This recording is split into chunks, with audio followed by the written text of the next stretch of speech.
성령의 감화 받아서 하나님 말씀 배우니 그 말씀 한절한절이 내 맘에 교훈 되도다. 내 평생의 소원, 내 평생의 소원, 계속해 주신 사랑을 간절히 알기 원하네.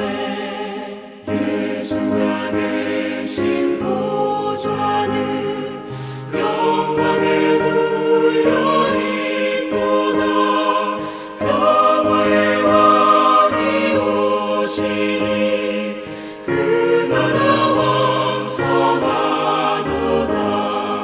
내 평생의 소원, 내 평생의 소원, 계속해 주신 사랑을 간절히 알기 원하네.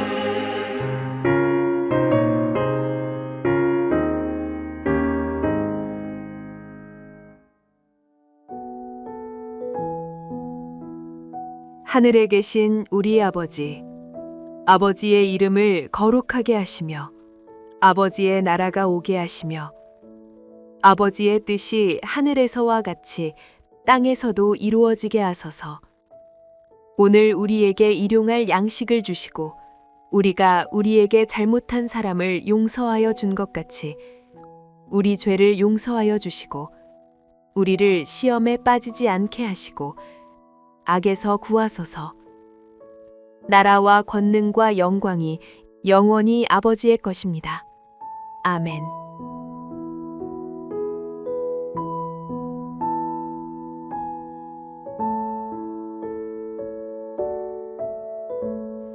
예수께서 12제자에게 명하기를 마치시고 이에 그들의 여러 동네에서 가르치시며 전도하시려고 거기를 떠나 가시니라.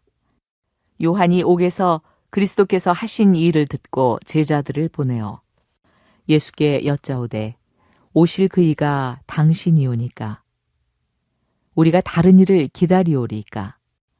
예수께서 대답하여 이르시되 너희가 가서 듣고 보는 것을 요한에게 알리되 맹인이 보며 못 걷는 사람이 걸으며 나병 환자가 깨끗함을 받으며 못 듣는 자가 들으며 죽은 자가 살아나며 가난한 자에게 복음이 전파된다 하라. 누구든지 나로 말미암아 실족하지 아니하는 자는 복이 있도다 하시니라. 그들이 떠나매 예수께서 무리에게 요한에 대하여 말씀하시되 너희가 무엇을 보려고 광야에 나갔더냐?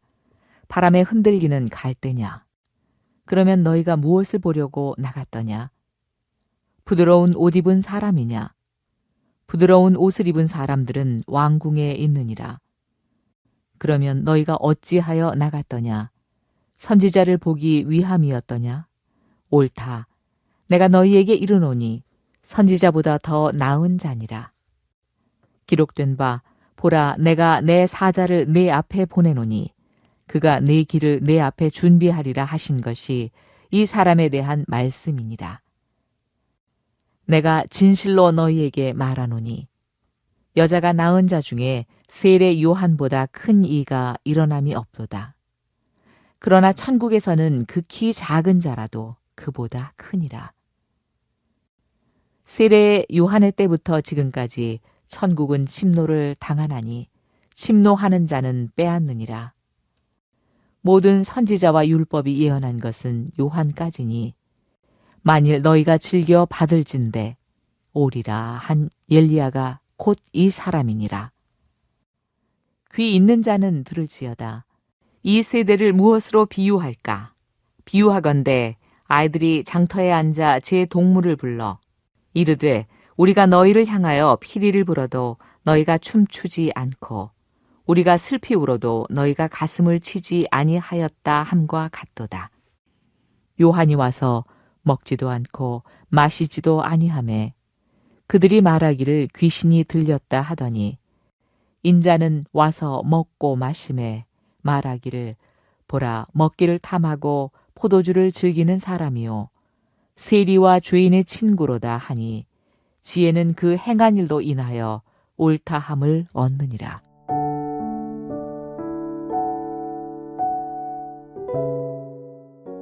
우리가 신앙생활을 하다 보면 가슴이 답답하고 신앙의 회의가 찾아오는 순간을 마주하게 됩니다. 하나님이 정말 살아계신가?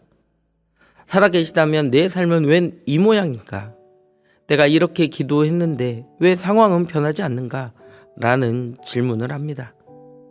우리는 믿음이 좋은 사람은 절대로 의심하지 않을 것이다 라고 생각합니다. 하지만 성경을 보면 그렇지 않습니다. 위대한 믿음의 사람들도 깊은 침체와 의심의 골짜기를 지나게 됩니다. 오늘 본문 마태복음 11장은 바로 그 지점에서 시작합니다. 예수님의 길을 예비했던 선구자, 여자가 낳은 자 중에 가장 큰 자라 칭함받았던 세례 요한이 감옥에 갇혔습니다. 그는 헤로드 왕의 죄를 지적하다가 차가운 감옥에 갇혔습니다. 그는 생각했을 것입니다. 메시아가 오시면 악한 자들을 심판하고 정의를 세우고 나 같은 의인은 구해주겠지. 그러나 들려오는 소식은 기대와 달랐습니다. 예수라는 분이 심판은커녕 죄인들과 어울려 먹고 마시며 돌아다닌다라고 하는 겁니다. 감옥문은 열리지 않고 세상은 여전히 불의합니다. 그래서 요한은 제자들을 보내 묻습니다. 3절입니다. 오실 그이가 당신이오니이까 우리가 다른 일을 기다리오니이까. 이 질문은 요한의 질문이자 때로는 풀리지 않는 인생의 문제 앞에 던져지는 우리의 질문이기도 합니다. 오늘 우리는 본문을 통해 기대와 다른 현실, 반응 없는 세상 속에서 주님이 우리에게 주시는 진정한 해답이 무엇인지를 묵상해 보면 좋겠습니다. 우리는 우리가 사는 세상이 영적인 불감증에 걸려 있음을 알아야 합니다.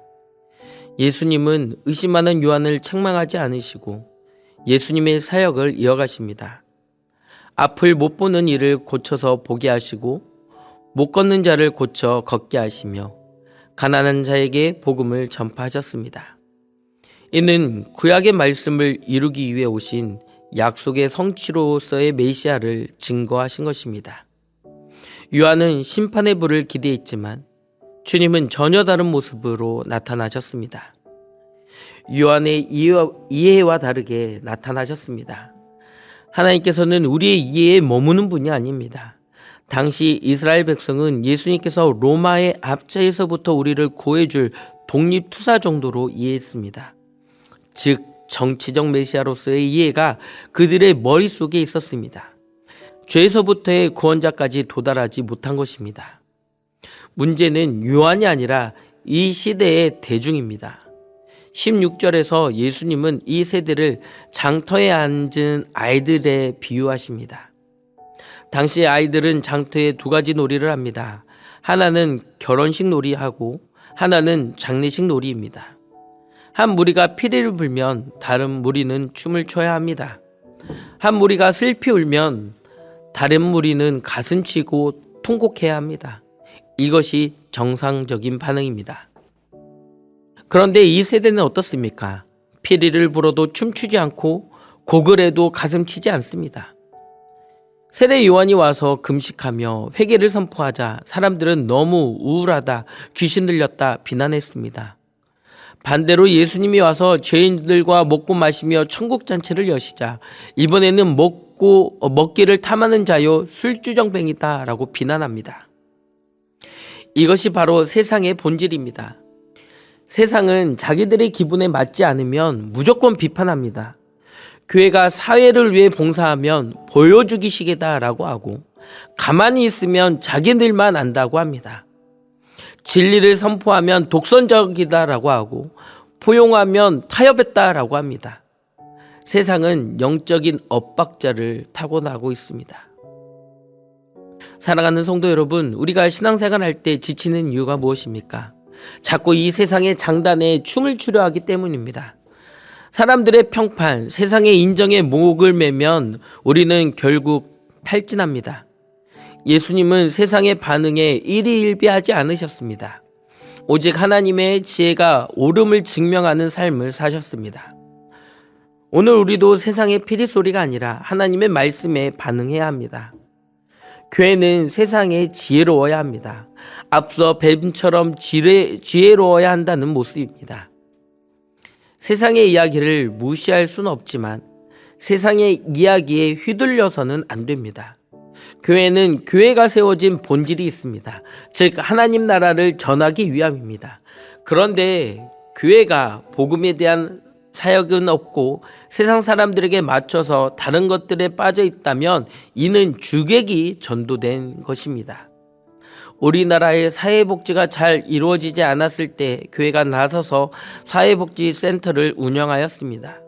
그런데 이 일을 하다 보니 본질을 잃고 그 일에 집중하는 모습도 나타나는 것을 보게 됩니다. 그것이 틀린 것은 아니지만 늘 교회는 교회의 중심을 잃지 않기 위해서 세상에 휩쓸리지 않아야 합니다. 또한 주님은 은혜에 익숙해져서 회개하지 않는 자들을 엄중히 경고하십니다. 20절부터 분위기가 급변합니다. 예수님께서 권능을 가장 많이 행하신 고을들, 즉 고라신, 벳세다, 가버나움을 책망하십니다. 이곳은 예수님의 선교 본부와 같은 곳이었습니다. 가장 많은 기적을 보았고 가장 많은 설교를 들었습니다. 그런데 예수님은 그들에게 화 있을진저라고 저주하십니다. 왜 그렇게 하셨습니까? 그들이 회개하지 않았기 때문입니다. 듣기는 들어도 깨닫지 못했기 때문입니다. 그들은 예수님의 기적을 구경거리로만 소비했습니다. 와, 저 사람 병 나았대. 오늘 설교 참 좋았어. 감탄은 있었지만 가슴을 치는 회개는 없었습니다. 삶의 변화는 없었습니다. 이것이 무서운 것입니다.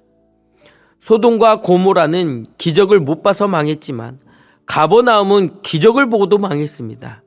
차라리 몰랐으면 좋았을 텐데 알고도 믿지 않는 죄가 더 크다는 것입니다. 이것은 오늘날 우리를 향한 무서운 경고이기도 합니다. 우리는 매주 예배를 드립니다. 유튜브로 수많은 명설교들을 듣습니다. 찬양을 부르며 눈물도 흘립니다. 그런데 진짜 삶이 변하고 있습니까? 죄를 끊어내고 있습니까? 그 끊어낼 마음을 가지고 계십니까? 익숙함은 신앙의 가장 큰 적입니다. 예배가 습관이 되고 은혜가 당연한 것이 되는 순간 우리는 가버나움이 될 수 있습니다. 한국교회가 부흥했던 시절을 기억해 보십시오. 늘 사모하는 마음이 있었습니다. 갈급함이 있었습니다. 말씀이 갈급해서 이웃교회 부흥회를 찾아다녔고 기도가 갈급해서 기도원을 찾아다녔습니다. 그런데 지금의 현실은 말씀의 홍수의 시대 속에서 살아가고 있지만 우리는 말씀을 쇼핑하듯 이 교회 목사님 설교, 저 교회 목사님 설교를 듣고 은혜 받았다라고 말은 하지만 평가하고 있다는 것입니다. 매주 예배를 드리고 있지만 기대하는 마음으로, 간절한 마음으로 예배에 참여하고 있는지 우리의 예배의 모습을 점검해야 합니다. 하나님께서는 교회 마당만 밟는 자가 아니라 말씀 앞에 깨어지는 자, 회개하는 자를 찾고 계십니다. 하나님이 지혜롭다 하는 자들, 스스로 똑똑한 채 하는 자들에게는 천국을 숨기시고 어린아이같이 자신의 죄를 인정하고 주님만을 의지하는 자들에게 천국을 보여주십니다. 이 겸손함이 회복되기를 원합니다. 마지막으로 주님은 지친 우리를 향해 함께 멍에를 매자고 초청하십니다. 세상의 냉대에 지치고 자신의 죄 문제에 짓눌려 영혼들을 향해 주님은 역사상 가장 위대한 초청을 하고 계십니다. 수고하고 무거운 짐진 자들아 다 내게로 오라. 내가 너희를 쉬게 하리라. 당시 사람들이 지고 있던 짐은 로마의 압제라고 하는 정치적 짐, 하루 벌어 하루 먹기 힘든 경제적인 짐, 그리고 무엇보다 바리새인들의 율법으로 올가맨 종교적 의무의 짐이 있었습니다. 그들은 안식일에도 쉬지 못했습니다. 마음이 쉴 곳이 없었기 때문입니다. 그런데 주님께서 주시는 쉼의 방법이 독특합니다. 짐을 다 없애주겠다가 아닙니다. 나의 멍에를 메고 내게 배우라고 말씀하시는 것입니다. 여러분, 멍에가 무엇입니까? 소가 밭을 갈 때 목에 얹는 무거운 나무 틀입니다. 짐을 내려놓으라고 하시면서 또 다른 멍에를 매라는 이것이 무슨 쉼입니까? 여기에 놀라운 비밀이 있습니다. 팔레스타인의 농경 문화에서는 멍에는 보통 2마리의 소가 함께 맵니다. 이것을 결의라고 합니다. 주로 힘세고 노련한 어미소와 아직 이를 잘 모르는 약한 새끼소를 한 멍에에 묶습니다. 밭을 갈 때에 겉으로는 보면 2마리가 같이 끄는 것 같지만 실제로는 누가 힘을 씁니까? 힘센 어미소가 99%의 힘을 쏟게 됩니다. 새끼소는 그저 어미소 옆에 붙어 보폭을 맞추고 방향을 배우며 따라가기만 하면 됩니다. 예수님께서 내 멍에를 매라고 하신 것은 나와 짝이 되자라고 하시는 말씀입니다. 내 인생의 무거운 짐, 자녀의 문제, 먹고 사는 문제, 죄의 문제, 너 혼자 끙끙대지 말고 함께 이 멍에를 끌고 가자라고 말씀합니다. 내 멍에 안으로 들어와라. 내가 멍에의 주인이 되어 내가 끌고 가주마. 너는 내 옆에 딱 붙어 있기만 해라. 이것이 주님이 주시는 안식입니다. 주님의 멍에는 쉽고 가볍다라고 말씀합니다. 멍에 자체가 가벼운 것이 아니라 함께 매시는 분이 전능하신 하나님이시기 때문에 가벼운 것입니다. 말씀을 뵙겠습니다. 사랑하는 성도 여러분, 우리는 어떤 모습으로 이 자리에 왔습니까? 혹시 감옥에 갇힌 요한처럼 뜻대로 풀리지 않는 현실 때문에 낙심하고 계십니까? 장터의 사람들처럼 아무리 맞추려고 해도 비난만 하는 세상 사람들 때문에 상처받으셨습니까? 아니면 내 힘으로 인생을 끌고 가려다 탈진해 버리셨습니까? 세상은 우리에게 쉼을 주지 못합니다. 세상은 더 높이 올라가라, 더 많이 가져라 하지만 그렇게 우리의 어깨에 돌들을 얹을 뿐입니다. 그러나 오늘 우리 주님은 우리에게 이렇게 말씀하십니다. 사랑하는 아들아, 사랑하는 딸아, 내 무거운 짐을 가지고 내게로 오라. 너 혼자 감당하려 하지 말고 나와 함께 멍에를 매자. 내가 너의 힘이 되어주겠다. 우리가 할 일은 단 하나입니다. 나의 똑똑함과 자존심을 내려놓고 어린아이처럼 주님 품으로 파고드는 것입니다. 주님의 멍에 안으로 들어가는 것입니다. 오늘 하루 계속되는 우리의 삶 속에서 내 힘을 빼고 주님께 기대어 걷는 거룩한 동행이 있기를 원합니다.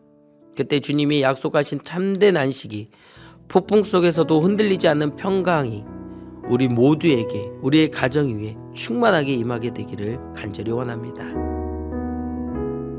기도하겠습니다. 사랑의 하나님, 은혜를 감사를 드립니다.